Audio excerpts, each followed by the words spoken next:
Hello, very good morning, students. Today I will going to discuss about the juxtaglomerular apparatus, or also we can say that JG apparatus, and we are also discussing about the physiology of the excretion. What do you mean about the JG apparatus or physiology of the excretion? The JG apparatus it is found near the Malpighian corpuscles.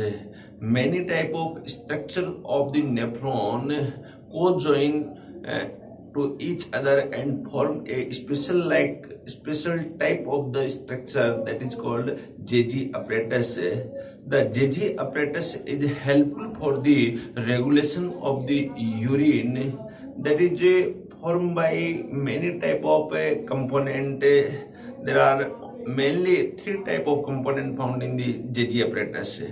First component is the JG cell, juxtaglomerular cell. Then second component is the macula densa, and the third component is the Lassis cell. First is the JG cell. Where is the found of the JG cell and what is the function of JG cell, and as well as Lassis cell and macula densa. Which part of the macula densa and which part of the JG cell and Lassis cell that is form a special type of the structure that is called JG apparatus or juxtaglomerular apparatus. That type of apparatus found in only juxtaglomerular nephron, does not found in the cortical nephron. It is only present in the JG nephron or juxtaglomerular nephron. तो ये एक general हम scenario बना रहे हैं जिसमें जेजी apparatus क्या है, किस टाइप से ये बनता है, तो इसे हम डिटेल करते हैं। ये बच्चों देखिएगा कि what do you mean about the JG apparatus and which type of component helpful for the formation of the JG apparatus। तो इस प्रकार की बात हम यहाँ पर करेंगे। तो इसमें आप देखिएगा, हम जेजी apparatus में देखें, हमारा टॉपिक है यहाँ पर juxtaglomerular apparatus है। तो the main component of the juxtaglomerular apparatus first component is a juxtaglomerular cell, also known as a JG cell, juxtaglomerular cell, and also known as a JG cell. Second component is a macula densa or MD. Then third component is the Lassis cell, also known as a Purkinje cell, and also known as a mesangial cell. Purkinje cell, mesangial cell, and Lassis cell। ये बच्चों एक ही बात है यहाँ पर। अब इस apparatus की बात करें, यहाँ पर कैसे प्रेजेंट होता है, किस टाइप की यहाँ पर स्ट्रक्चर होती है यहाँ, तो आप देखिएगा द juxtaglomerular apparatus, ये इसके अंदर जो फर्स्ट टाइप ऑफ सेल है या juxtaglomerular सेल और जेजी सेल, जेजी ऐप शॉर्ट में, इस ऐप को हम यहाँ पर मोबाइल की लैंग्वेज में क्या कह सकते हैं, that is called JG app. JG app ये एक नया सॉफ्टवेयर आपके पास में आ गया। JG app is a new software which is found in the nephron. Many structures of the nephron co-join and modified and form a special type of app that is called JG app. What is the function of JG app? It is a regulation of the urine formation. It is a very important function. So there are JG app, they are formed by the three type of cells, three type of component. First is JG cell, second is macula densa, and third is Lassis cell। तो ये बच्चों यहाँ एक बहुत ही important question यहाँ NEET का बनता है कि what is the component of the JG apparatus। तो ये हम यहाँ पर ये कंपोनेंट की बातें कर सकते हैं, किस प्रकार से कंपोनेंट प्रेजेंट होते हैं। अब एक्चुअल में ये कंपोनेंट जो होते हैं वो बनते कहां पर है, तो ये नियर दी कंपोनेंट हमारे पास में बनेंगे नियर दी मेलपिजियन कार्पसल्स से। मेलपिजियन कार्पसल्स की बच्चों बात करते हैं, ये हमारे पास में मेलपिजियन कार्पसल्स है। यहाँ इस मेलपिजियन कार्पसल्स के अंदर देखिएगा आप, इस प्रकार से यहाँ पर ये प्रेजेंट होता है। ये यहाँ पर क्या है, सेलुलर एक पार्ट है, यहाँ जो ब्लड कैपिलरीज है वो यहाँ पर पाई जाती है। यहाँ तो ये हमारा एक पार्ट है, इस पार्ट को हम कहते हैं मेल पिजन पार्ट, जिसके अंदर इस हिस्से को हम कहेंगे बोमेन कैप्सूल, और ये जो एरिया है इस हिस्से को हम कहेंगे ग्लोमेरुलस, ग्लोमेरुलस कहेंगे। ये जो यहाँ पर blood vessels, entering of the blood vessels, that is called afferent arteriole, and exiting of the blood vessels, that is known as efferent arteriole. That is a generalized structure of the Malpighian corpuscles. अब यहाँ एक बहुत ही important question और बनता है, यहीं से बनता है क्या, जेजी एप यहीं से फॉर्म होता है। इस जेजी एप के फॉर्मेशन में आप देखिएगा द इनर वाले cell of the afferent arteriole and efferent arteriole, some smooth muscles or muscular cell are modified into the some specialized cell that is called JG cell. Okay, JG cell का formation कहां से हुआ, या afferent arteriole है बेटा जी। इस afferent arteriole की जो वॉल ऑफ द आर्ट्रियोल है, इसके अंदर special type of muscles found in the wall of the afferent arteriole, that is called smooth muscles और unstriated muscles. Some cell of the smooth muscles are modified into a specialised cell that is called JG cell, and the DCT, यहां देखिएगा DCT का TS अपन ले, तो DCT की some specialised cell of the DCT modified into the a special type of cell that is called macula densa, macula densa.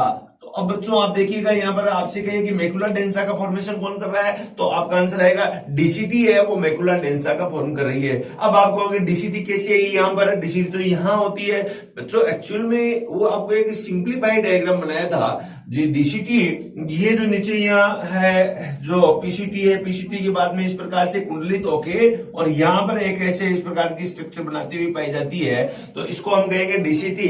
तो TS section of the DCT ले, तो inner wall of the DCT form a some special type of cell that is called macula densa.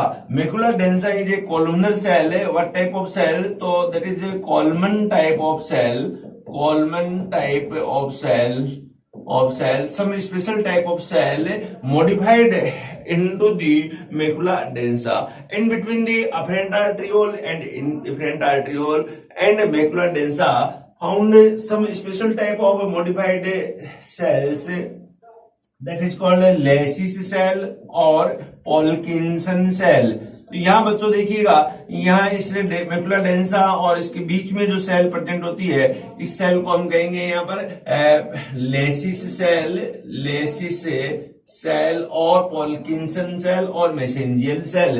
तो there are three type of cells found near the Bowman capsule, near the Malpighian corpuscles, and form a special type of apparatus that is called JG apparatus. You are clear understand about the JG apparatus. There are three type of component. First is JG cell, second is macula densa, third is Lassis cell. JG cell का modification कहां से हुआ है? JG cell का modification हुआ है यहाँ पर smooth muscles of the afferent arteriole। Macula densa कहां से बना है यहाँ पर? Modified of the epithelial cell of DCT and convert into the columnar type of cell that is called macula densa, and Lassis cell कहां present हुई थी? In between the macula densa and glomerulus and afferent or efferent arteriole, some specialized cell are developed that is called Lassis cell. What is the function of JG cell? JG cell बच्चों क्या function करती है यहाँ पर देखिएगा, तो different type of function occur by the JG cells and macula densa and Lassis cell। तो यहां हम कहेंगे जेजी सेल है, ये क्या फंक्शन करती है? JG cell it is secret a special type of chemical है that is called renin. Renin is function as a hormone, renin RENIN which is secret by the JG cell. बहुत ही important question है बच्चों, ये NEET का इतना important question है कि अक्सर इसे पूछा जाता है यहाँ कि JG cell what is the secretion of the JG cell. तो JG cell it is secret renin like substances. Renin is a hormone, and renin, what is the function of the renin? Renin come into the blood during GF glomerulus filtration rate when they decrease, the JG cell will secrete a special type of a hormone that is called renin. Renin come into the blood. In the blood found some special type of protein that is called angiotensin protein. Angiotensinogen protein. The angiotensinogen protein convert into the angiotensin में कौन convert करेगा? तो answer आएगा यहाँ पर rennin क्या कर रहा है, यहाँ angiotensinogen protein convert into the angiotensin. एक मैकेनिज्म आएगी बच्चों आगे, इस मैकेनिज्म को हम कहते हैं RAAS mechanism, renin angiotensinogen aldosterone mechanism. तो यहाँ रेनिन दो फंक्शन करता है। When the BP decrease, then the blood pass out from the afferent arteriole.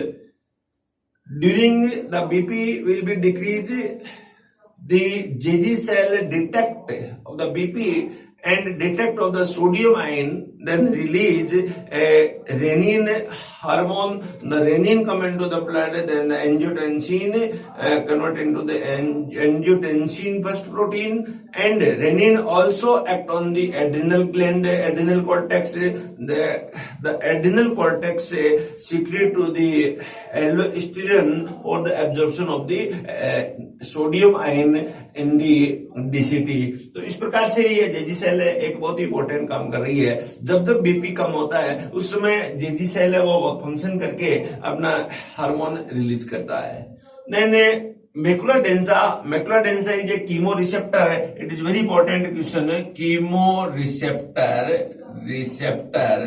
Macula densa is a chemoreceptor. It is detect chemical nature of the urine in the DCT. ये DCT के अंदर से pass out हो रहा है क्या, जब urine pass out हो रहा है तो उस समय ये केमिकल नेचर है वो डिटेक्ट कर रही है। ये सोडियम आयन है वो ज्यादा है या कम है, यूरिन कम है या ज्यादा है, वाटर की अमाउंट है वो कैसी है। तो इस प्रकार से केमिकल नेचर को यहाँ डिटेक्ट करने का काम कौन कर रहा है? मैकुला डेंसा कर रहा है। देन लेसिस सेल रिसेंटली इस पर देखा गया है, इसका कोई बहुत ज्यादा फंक्शन है वो नॉन नहीं है, फंक्शन अननोन है, बट माना गया है यहाँ पर कि JG cell and lacis cell both are secrete a special type of hormone that is called erythropoietin hormone. Erythropoietin hormone. The maximum amount of the erythropoietin is secreted by the JG cell, but a small amount of the erythropoietin is secreted by the Lecis cell.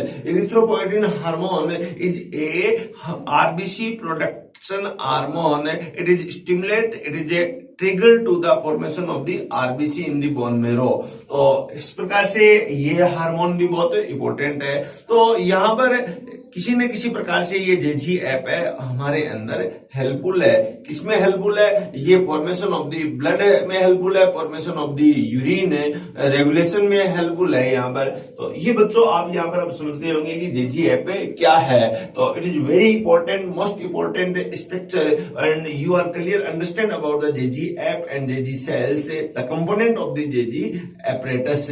तो ये यहाँ पर आपके यहाँ समझ में आ गया होगा कि यहीं से एक मॉडिफिकेशन से यहाँ स्पेशल टाइप ऑफ स्ट्रक्चर जो बनती है, एक कॉम्प्लेक्स स्ट्रक्चर बनती है, इसी स्ट्रक्चर को हम जेजी ऐप के नाम से जानते हैं। तो ये बात आप यहाँ पर समझ में आई है। You have a clear crystal clear knowledge, you have a point to point knowledge about the JG apparatus after you are hearing a lecture. Then next हम देखें यहाँ पर, it is very beautiful diagram of the JG apparatus, that is a cup-like structure. Cup-like structure meaning यहाँ पर Bowman capsule. In the Bowman capsule, some special type of capillaries, a net-like capillaries that is called glomerulus. The glomerulus found in the Bowman capsule. इस structure को हम क्या कहेंगे? Bowman capsule कहेंगे। अब देखिएगा upper side of the Bowman capsule, upper side of the glomerulus found a complex structure that is called JG app.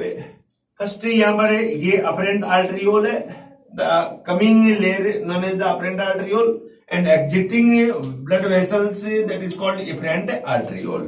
So there are two type of blood vessels found in the glomerulus. First is the afferent arteriole, then second is the efferent arteriole. The wall of the afferent arteriole, which type of wall? The muscular layer of the afferent arteriole form a special type of cell that is called JG cell. JG cell, okay. Inside of the wall of the afferent arteriole, some special type of neural fiber will be enter the end of the neural fiber, that is called the sympathetic nerve fiber. Sympathetic nerve fiber entering into the wall of the afferent arteriole. अब बच्चों यहाँ पर देखिएगा आगे, then second type of structure TS transverse section of the DCT, distal tubule. The epithelium of the distal tubule, some special type of the cell convert into the columnar cell, column-like of cell, that is called macula densa. Inside of the DCT pass out of the urine, then the urine pass out. When the urine pass out, the macula densa detect the chemical nature of the urine. So the macula densa is a chemoreceptor cell.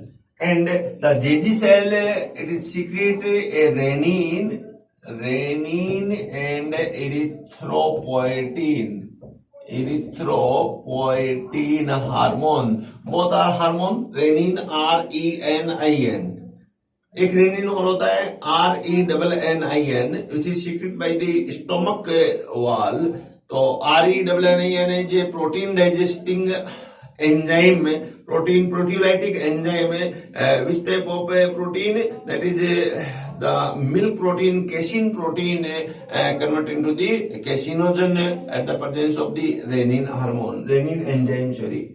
Then some special type of cell are found in between the macula densa and afferent arteriole, that is called the granular cell or mesangial cell or Lassis cell. इस cell को हम क्या कहेंगे? Lassis type की cell कहेंगे. यहाँ पर granular cell या मैसेंजर सेल या Lassis सेल कहेंगे. इसका फंक्शन बहुत ज्यादा है, इसका अभी अननोन है, कोई कार्य पता नहीं है, बट ये माना जा रहा है that is secret special type of hormone that is called erythropoietin hormone, and it is also chemoreceptor cell.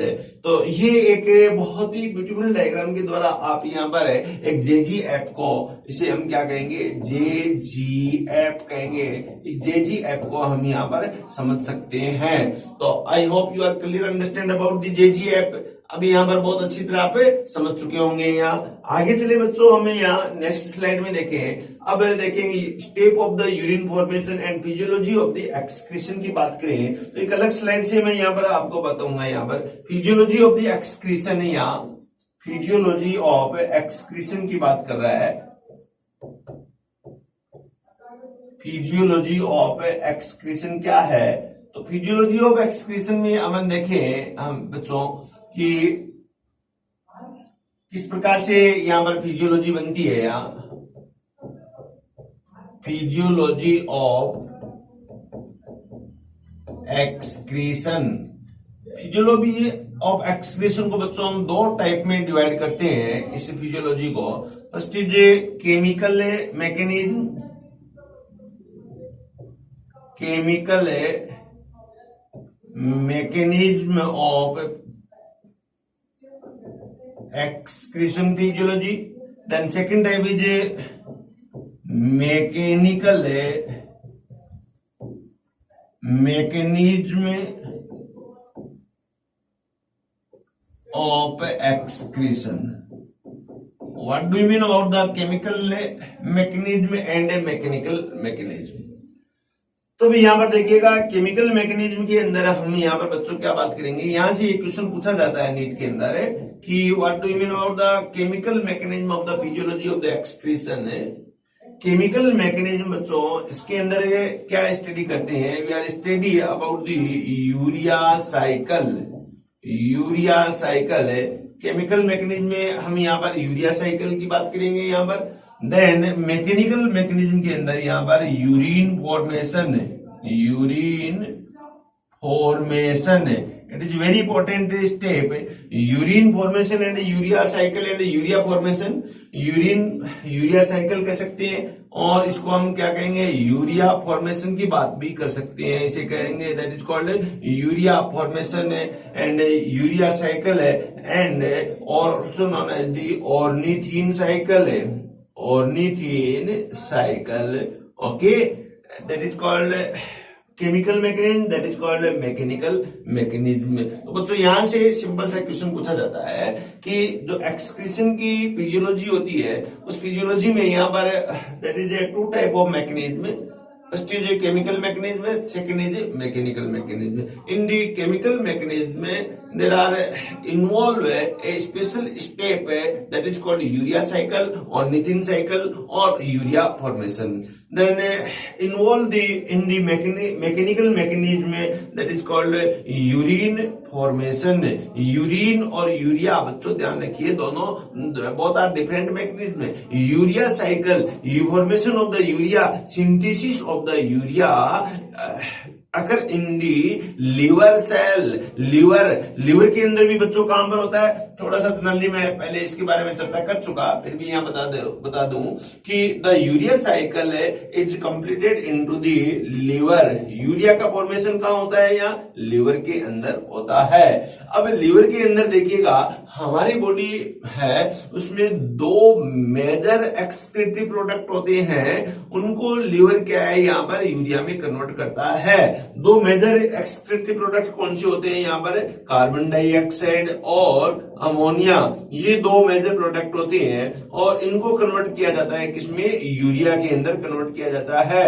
और इस यूरिया को हम यहाँ पर फिर ब्लड के अंदर मिक्स कर देते हैं, ड्रेन इनटू दी ब्लड. तो बहुत इंपॉर्टेंट है स्ट्रक्चर यहाँ पर बन रही है. वन बाय वन यहाँ पर क्वेश्चन पूछे जाते हैं. Urea cycle discovered by Krebs Henseleit. So that is cycle known as the Krebs-Henschelidt cycle.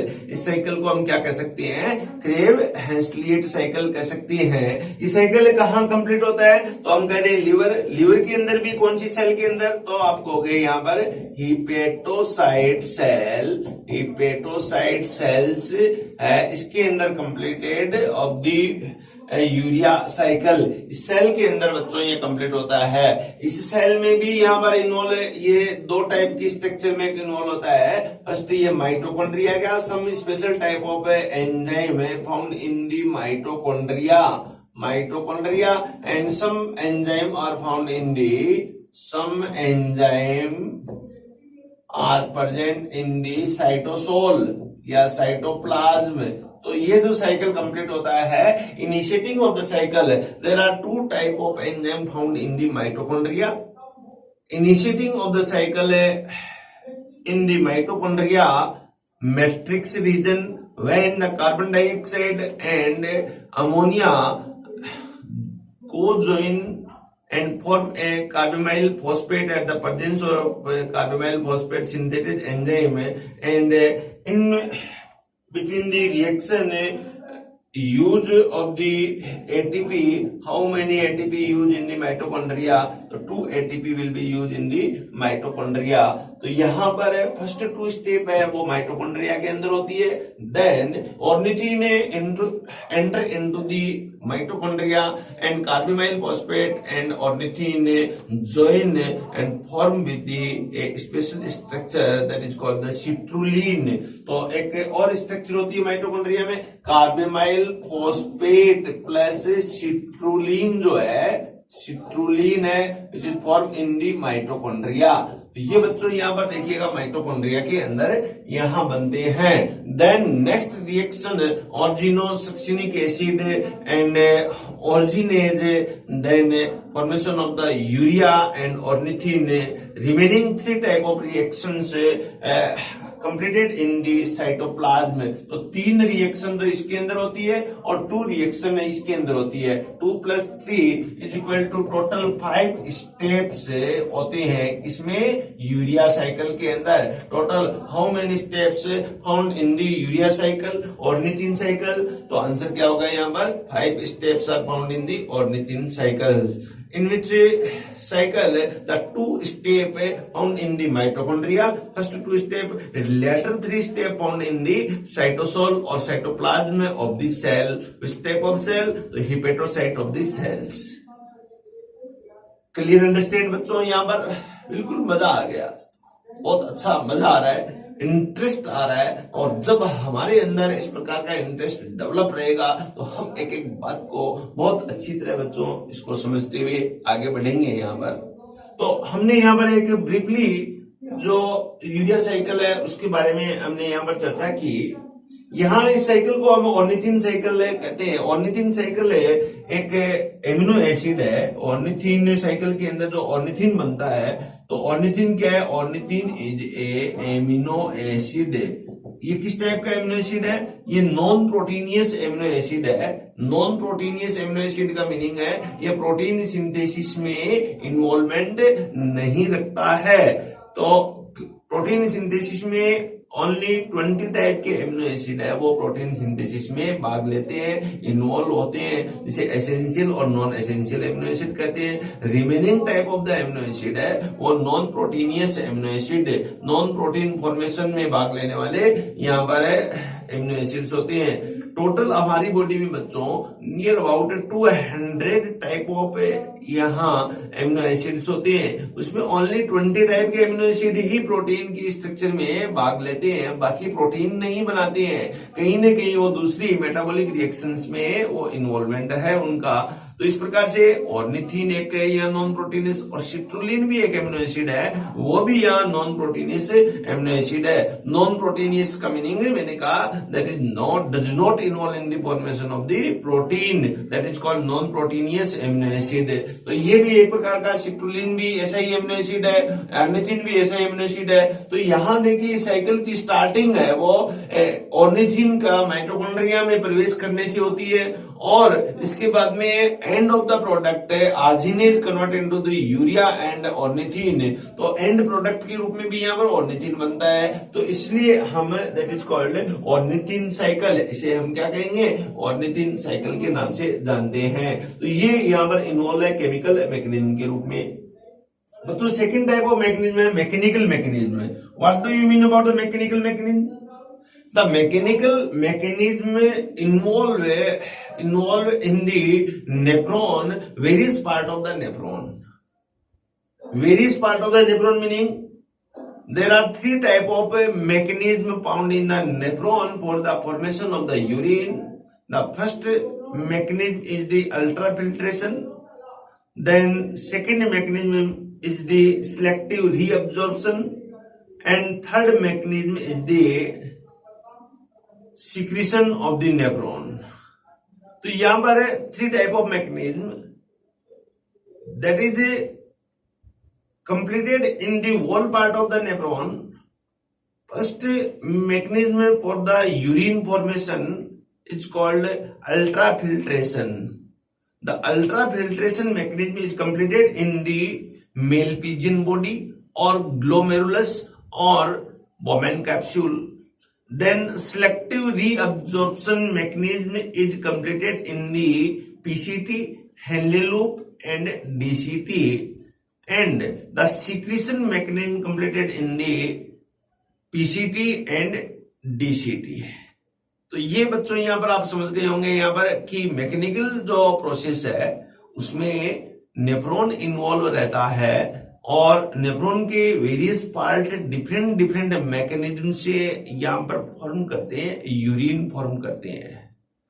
Initiating time में जो यूरिन है, जो ग्लोमेरुलर फिल्ट्रेट और ब्लड से जो फिल्टर बनता है उसे GF ग्लोमेरुलर फिल्ट्रेट कहेंगे। Glomerular filtrate isotonic to the blood. अपन कंसंट्रेशन के बेस पे देखें तो ये आइसोटोनिक टू दी ब्लड होगा जिसकी कंसंट्रेशन 300 मोल ऑस्मोल रहती है। लेकिन लास्ट में जो यूरिन बनता है ये यूरिन मल्टीप्लाई 4, ध्यान रखें, कंसंट्रेशन इंक्रीज कर लेता है। 4 टाइम में यहाँ पर हम कह सकते हैं कि कंसंट्रेशन है वो इंक्रीज रहती है जब यूरिन बन जाता है। तो ये सब डिटेल हम 1 by 1 स्टेप बाय स्टेप करेंगे। तो यहाँ तक बच्चों आपके बहुत अच्छी तरह समझ में आ गया होगा। अब वन बाय वन अपन बात करें, यहाँ इस स्टेप को हम कहते हैं कि केमिकल मैकेनिज्म, और second type of mechanism that is called mechanical mechanism of the excretion of the physiology. तो ह्यूमन फिजियोलॉजी की एक्सक्रीशन फिजियोलॉजी देखें, उसमें हम बात कर रहे हैं अब मैकेनिकल मेथड है। तो मैकेनिकल मेथड के अंदर देखिएगा the step of urine formation, यहां पर हम बात करते हैं urine formation. There are 3 steps found during urine formation. First is glomerular filtration or also known as ultrafiltration. Ultrafiltration or glomerular filtration. Then second mechanism is tubular reabsorption. Then third mechanism is tubular secretion. Question यहाँ पर बच्चों आपसे पूछ सकते हैं कि glomerular filtration mechanism occur in the, आपका answer होगा Malpighian corpuscles, that is occur in the, आपसे यहां पूछ ले occurs in the Malpighian corpuscles और मेल पिजियन बॉडी। और मेल पिजियन कार्पसल्स का मीनिंग यहां पर glomerulus and Bowman capsule, glomerulus and Bowman capsule, that type of mechanism involved in the glomerulus and Bowman capsule or completed in the glomerulus and Bowman capsule। तो ये यहाँ हम बता सकते हैं। Then tubular reabsorption क्या है? तो बच्चों देखिएगा tubular reabsorption completed in the PCT and Henle loop, इन दोनों के अंदर होती है। ये पीसीटी और हेनले लूप में जो मैकेनिज्म हो रही है, ये मोस्टली यहां पर ऑब्लिगेटरी टाइप की मैकेनिज्म है, जिसमें ऑब्लिगेटरी है अब्जॉर्प्शन होना। देन डीसीटी, इसके साथ में डीसीटी भी इन्वॉल्व है। डीसीटी के अंदर जो अब्जॉर्प्शन होता है वो मैकेनिज्म है यहां पर फैकल्टेटिव टाइप की मैकेनिज्म है यहाँ डीसीटी के अंदर, एंड सीटी के अंदर भी ये यूरिन फॉर्मेशन है वो कंप्लीट होता है। तो रीअब्जॉर्प्शन मैकेनिज्म में occur in the PCT and loop and DCT and CT collecting tubules. Then the tubular secretion also found in the PCT and DCT। तो यहाँ PCT और DCT के अंदर ट्यूबुलर सीक्रेशन होता है।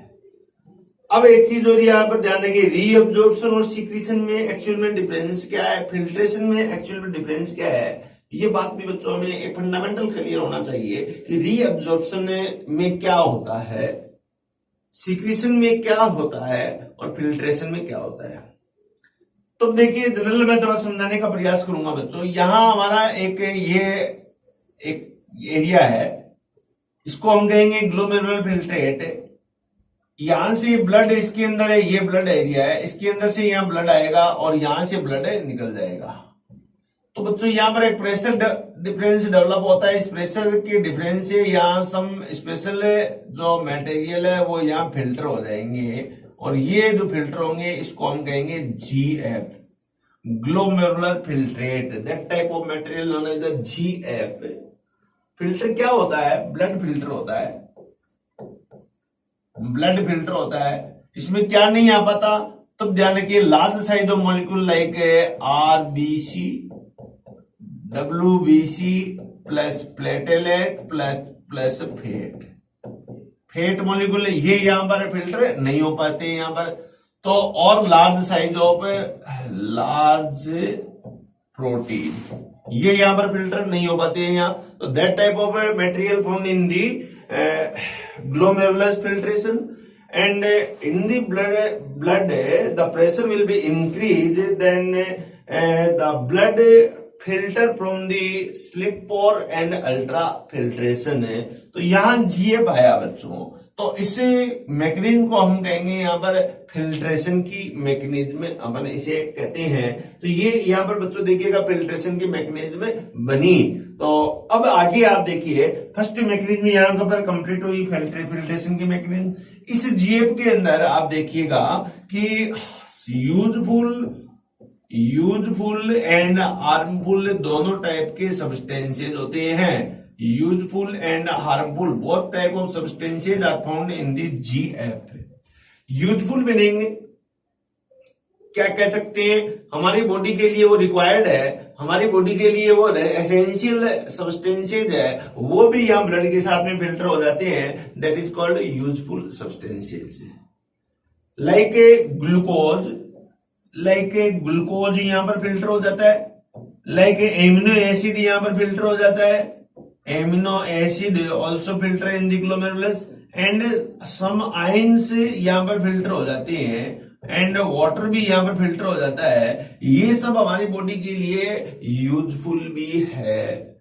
अब यदि हमने इन ऑल मटेरियल्स को removal from the body through the urination, तो हमारी बॉडी के अंदर the lack of that type of substances and we suffer from illness. तो इसके लिए बचने के लिए नेचर ने क्या किया, एक मैकेनिज्म बनाई, that is called tubular reabsorption. इस ट्यूबुलर रीअब्जॉर्प्शन मैकेनिज्म में क्या होगा देखिएगा.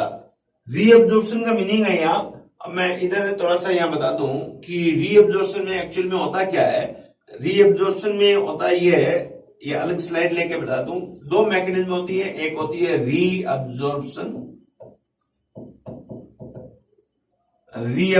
और एक मैकेनिज्म होती है बच्चों यहां पर सीक्रीशन. फिल्ट्रेशन है हम यहां पर समझ चुके हैं. यहां तो रीअब्जॉर्प्शन का मीनिंग है, देखिएगा यहां से हमें ये हमारे अंदर फिल्ट्रेशन आया, ये फिल्ट्रेशन आया और ये पीसीटी है. इस पीसीटी से फिर आगे इस प्रकार से ये जाएंगे, ये डीसीटी है और ये एक मटेरियल है. ये हम यहां पर एक जनरलाइज बात करते हैं. फिल्ट्रेशन जो आया वो यहां से फिल्टर होके, और बच्चों इसके अंदर ये फिल्ट्रेशन ग्लोमेरुलर फिल्ट्रेट यहां पर आ गया. अब ये फिल्ट्रेशन है, आगे जैसे जैसे चलेगा तो ये तो है पीसीटी. अब यहां से ये फिल्ट्रेशन ध्यान रखिए बाहर निकलेगा, यहां से ये फिल्ट्रेशन है, यूजफुल सब्सटेंसेज है, lumen of the PCT, lumen of the handle loop, lumen of the DCT. इससे इस फिल्ट्रेशन को, इस मटेरियल को यहां पर एग्जिट करेंगे और एग्जिट करके कहां ड्रेन कर देंगे. यहां से कोई ब्लड वेसल्स पास में से लिपटी हुई है, इसके पास से कोई ब्लड वेसल जा रही है, इस ब्लड वेसल्स में. तो ये जो मटेरियल है पहले कहां पर आता है, ये नेफ्रॉन कहां प्रेजेंट है, nephron found in the kidney. Kidney के कौन से पार्ट के अंदर, तो ऐसे फ्लूइड को हम कहते हैं इंटरस्टिशियल फ्लूइड. इस फ्लूइड को इंटरस्टिशियल फ्लूइड. और मेडुला पार्ट में जो फ्लूइड है इसे मेडुलरी इंटरस्टिशियल फ्लूइड और इसको कॉर्टिकल इंटरस्टिशियल फ्लूइड है. तो यहां पर जो फ्लूइड है इसको हम कहेंगे मेडुलरी इंटरस्टिशियल फ्लूइड. अब आप देखिएगा ये जो सब्सटेंसेज है, कोई भी सब्सटेंस यहां पर बाहर निकल रहा है from the nephron, from the tubular region of the nephron, ये जो बाहर निकल रहा है इस मैकेनिज्म को हम कहेंगे यहां पर reabsorption. Reabsorption occur by active process, occur by passive process, occur by osmosis. Reabsorption of the substances by the actively and passively, and the water reabsorbed by the osmosis method according to concentration gradient or against to concentration gradient. तो ये इस बात को बच्चों बहुत अच्छी तरह आप समझ गए होंगे कि रीअब्जॉर्प्शन क्या है. तो इस इवेंट को हम कहते हैं रीअब्जॉर्प्शन कहते हैं. दूसरा इवेंट यहां पर होता है इसी टाइम साइमल्टेनियसली, यहां से ये जो ब्लड है बच्चों, इस ब्लड है, ये ब्लड है, ये ब्लड यहां से आ रहा है. तो यहां कंसंट्रेशन मेंटेन रखने के लिए देखिएगा some ions are release into the tubules of nephron, some ions from the blood vessels and some ions, some material from the interstitial fluid transfer into the lumen of the nephron tubules, that is called secretion. ऐसी mechanism को हम क्या कह रहे हैं, secretion कह रहे हैं। और क्यों यहां पर रिलीज किया जाता है, इसलिए कि कंसंट्रेशन ग्रेडियंट मेंटेन रहे, इसलिए यहां पर डायरेक्टली सीक्रेशन किया जाता है from the blood. Some ions, some drug, some harmful substances are directly enter into the nephron lumen from the blood। तो इसको हम कहेंगे सीक्रेशन। सीक्रेशन बच्चों एक ऑलवेज यहाँ पर है, वो रिएक्शन जो हो रही है, सीक्रेशन की जो रिएक्शन हो रही है वो यहाँ हाइड्रोजन आयन है, सोडियम आयन है, पोटेशियम आयन है, इन सब को जरूरत के हिसाब से पीसीटी के अंदर, या तो पीसीटी के अंदर, ये आपके पास पीसीटी है, पीसीटी के अंदर, और यहाँ पर आप डीसीटी के अंदर है, वो रिलीज हो रही है। तो इस मैकेनिज्म को हम कहते हैं सीक्रेशन कहते हैं। तो इस प्रकार से ये एक मैकेनिज्म कंप्लीट होती है, और एंड में जो यूरिन बनता है, इस यूरिन को हम कहेंगे कंसंट्रेशन यूरिन। कंसंट्रेट यूरिन के नाम से इसे जानते हैं। तो it is very important fundamental explanation of the urine synthesis, urine formation है। तो ये बात बच्चों हमें पता होना चाहिए कि क्या कैसे होती है। तो I hope you are clear understand about the secretion and the absorption of the substances in the nephron to the blood and blood to the nephron. अब आगे बात करें हम यहाँ, तो देखिएगा कि फर्स्ट जो मैकेनिज्म होती है वो कहाँ होती है, यहाँ 3 स्टेप्स बताइए, glomerular filtration, tubular reabsorption and tubular secretion है। तो फर्स्ट स्टेप यहां पर करें glomerular filtration. Glomerular filtration also known as ultra filtration. Ultra filtration है। What do you mean about the ultra filtration? तो यहां पर इस डायग्राम के द्वारा बच्चों हम यहां सीख सकते हैं, समझ सकते हैं, understand about the ultra filtration. बहुत ही सुंदर एनिमेशन है, सुंदर डायग्राम यहां पर दिया गया है, दैट इज बोमेन कैप्सूल। इस डायग्राम को हमें डिस्क्राइब कर सकते हैं यहाँ। ये cortical radial artery, cortical radial artery, A branch of cortical radial artery enter into the Bowman capsule, that is called afferent arteriole. The afferent arteriole forms some coiling structure. How many coiling structure? 20 to 40 coiling structure formed in the lumen of the, in the cavity of the cup, cavity of the Bowman capsule, that is called glomerulus, so called the glomerular capillaries. Okay, बहुत ही clear यहां पर show किया गया है, glomerular capillaries and the exiting removal of the artery, that is called efferent आर्टरियोल। तो ये बच्चों यहाँ क्या है, अफरेंट आर्टरियोल, ये क्या है, इफरेंट आर्टरियोल। अब आप देखिएगा इसका साइज, देखिए इसका साइज यहाँ पर ज्यादा है, इसका डायमीटर ज्यादा है या इसका डायमीटर कम है। तो हम यहाँ पर कह सकते हैं the diameter of the afferent आर्टरियोल greater than, higher than the efferent arteriole. So in the glomerular capillaries some special type of pressure will be developed. How many pressure develop? Near about 10 to 20 mmHg pressure will be developed in the glomerular capillaries. According to pressure the blood will be filtered out and form GF, glomerular filtration. The glomerular capsule, that is called the glomerular capsule. The first reaction of the urine formation, that is called filtration, ultra filtration, and from the capsule adjoining of the renal tubules and collecting duct and containing filtrate. That type of a filtrate reaches into the PCT and surrounding of the PCT, DCT, some special type of blood that is called peritubular capillaries. Okay.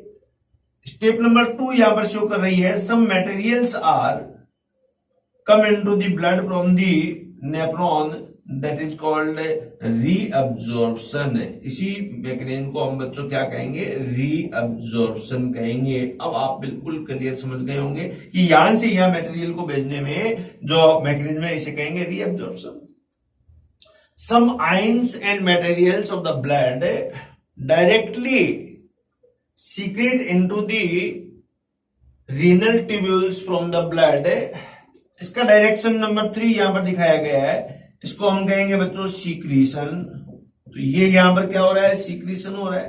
तो 3 number क्या show कर रहा है, mechanism 3 mechanism में ये show कर रही है। फर्स्ट इज अल्ट्रा फिल्ट्रेशन, और हम कह सकते हैं glomerular filtration, GF glomerular filtration. Second is reabsorption and third is यहाँ secretion.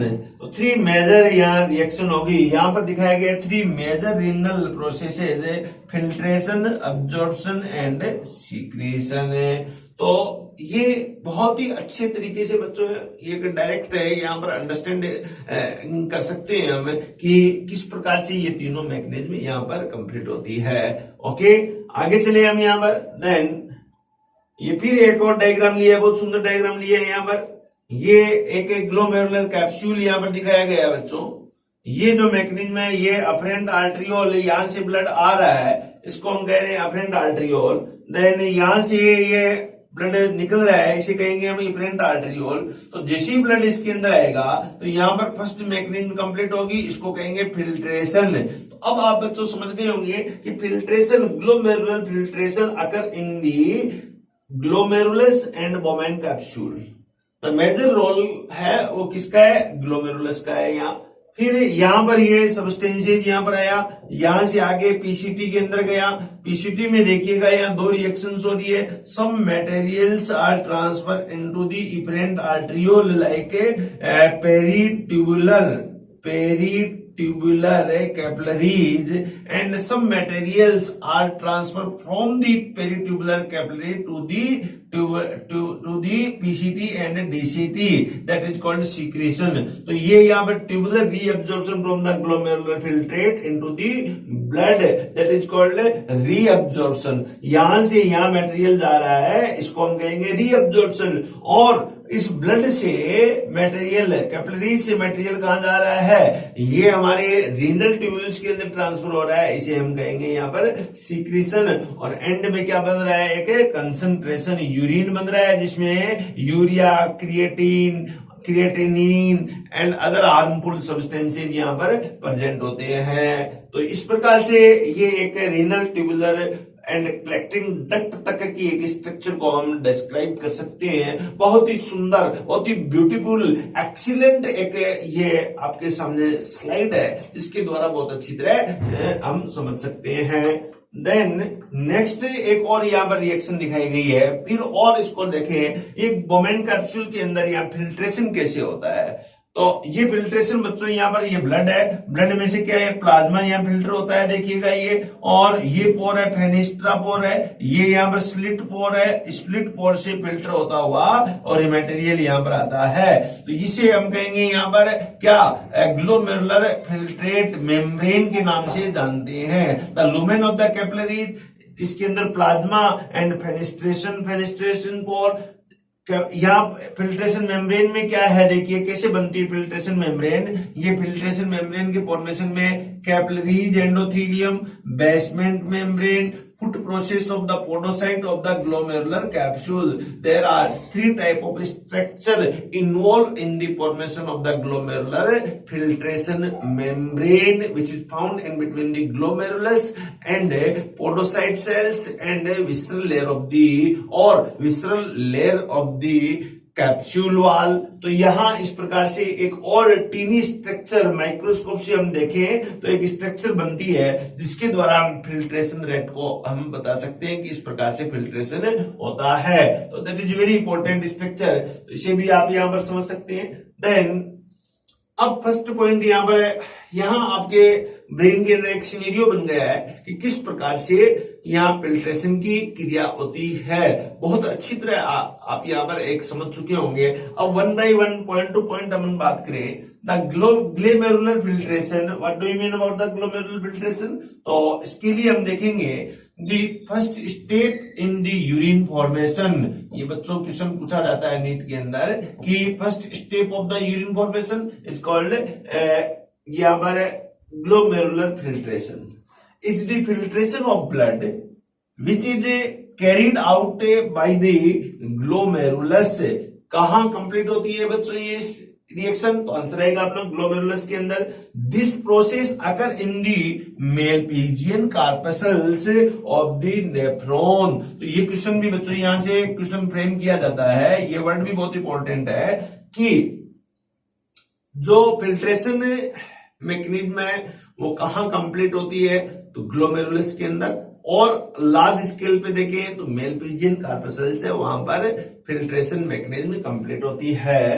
Then the glomerular capsule membrane through which filtration of the blood, the epithelial cell of the Bowman capsule called podocyte are arranged in a intricate manner so as to leave same minute spaces called filtration slit or slit porous। तो ये हम यहाँ detail कर चुके हैं कि podocyte cells है बच्चों, उस पोडोसाइट सेल के बीच में पाए जाने वाले जो छोटे छोटे पोर होते हैं, इन पोर को क्या कहेंगे, फिल्ट्रेशन पोर या स्लिट पोर या अल्ट्रा पोर कहते हैं। Then next the blood is filter so finely through the membrane that almost all the constituent of the plasma except the protein pass on the lumen of the Bowman capsule, therefore it is considered as a process of the ultrafiltration। तो यहां जो blood pass out होगा, जो blood filter हो रहा है वो filter blood को क्या कहेंगे, ग्लोमेरुलर फिल्ट्रेशन कहेंगे। इसमें क्या नहीं होता, और इसमें ब्लड कार्पसल्स नहीं होती, फैट नहीं होती, large size of the protein molecules नहीं होता। आपको प्रीवियस वीडियो में प्रीवियस लेक्चर में बताया था आपको कि जो फिल्ट्रेशन मेम्ब्रेन है बच्चों, इसमें यहाँ पर फेनेस्ट्रेटेड पोर है, वो लार्ज साइज ऑफ प्रोटीन है, उसको यहाँ पर रोकती है। बीच में मेरे लेमिना बेसमेंट मेम्ब्रेन है, वो मॉडरेट प्रोटीन को यहाँ पर फिल्टर होने से यहाँ पर रोकते हैं। देन अल्ट्रा पोर है, फिर वो some special type of large structures है, उनको यहाँ पर फिल्टर होने से रोकते हैं। तो केवल प्लाज्मा है, वो plasma minus protein and fat है, वो यहाँ पर क्या छन जाता है, इसको हम कहेंगे यहाँ ग्लोमेरुलर फिल्ट्रेशन कहेंगे। यहाँ the plasma fluid that filter out from the glomerulus capillaries is called the glomerular filtrate. Glomerular filtrate को शॉर्ट में क्या कहेंगे, जीएफ कहेंगे। यहाँ जीएफ ध्यान रखना, जीएफ का मीनिंग और भी होता है, आप कहीं और मत समझ ले। तो filter out from the blood है, क्या फिल्टर आउट होता है, जीएफ फिल्टर हो गई, याद रह जाएगा अब आपकी, क्योंकि आपका एक फेवरेट वर्ड भी है जीएफ। जीएफ है, it is a very popular word. It is A protein less plasma. ये क्या है, प्रोटीन लेस है, फैट लेस भी है। यहाँ पर the about 20% of plasma fluid filter out into the Bowman capsule.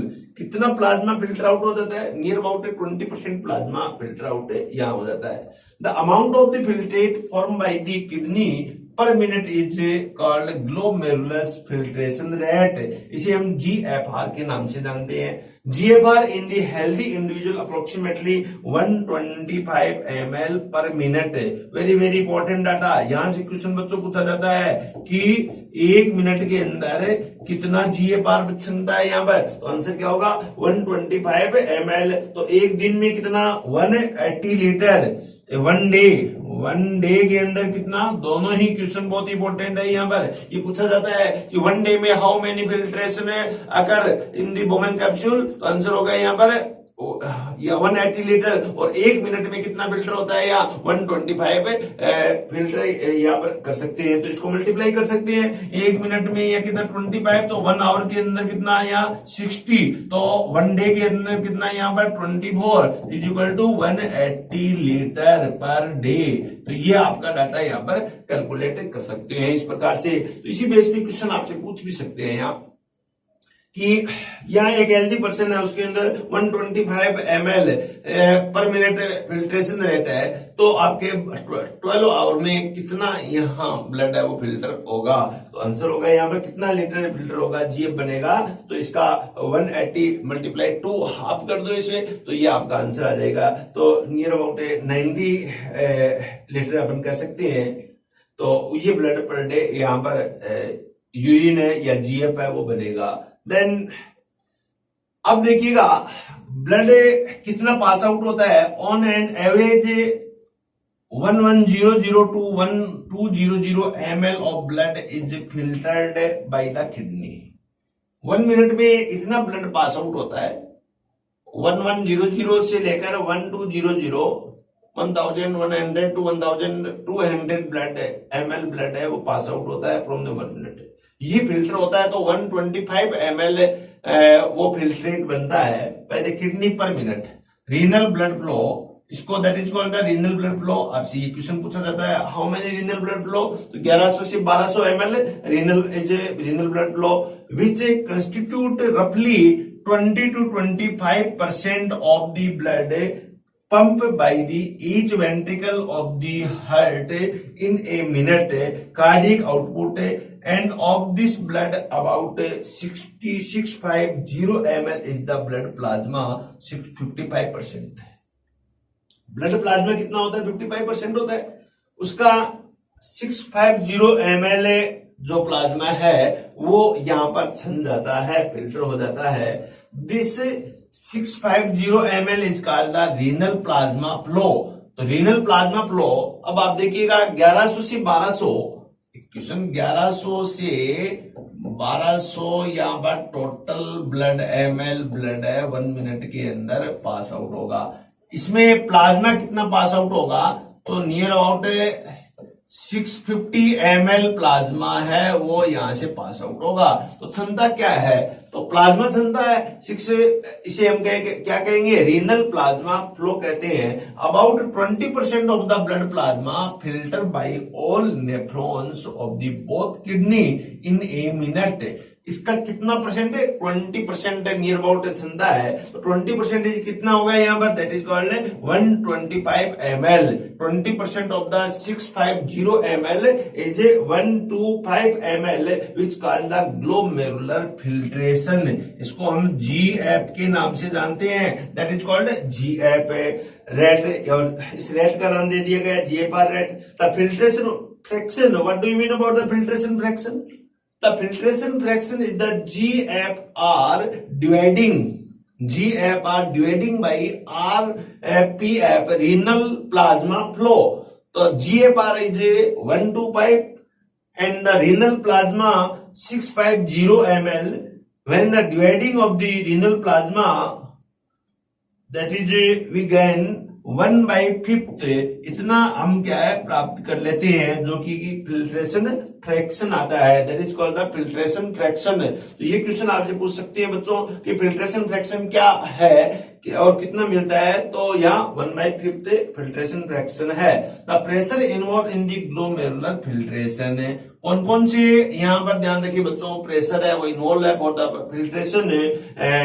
तो एक है GHP glomerular hydrostatic pressure, it is a positive pressure, ध्यान रखें। Then BCOP blood colloidal osmotic pressure, it is a negative pressure. Then CHP capsular hydrostatic pressure, it is also negative pressure.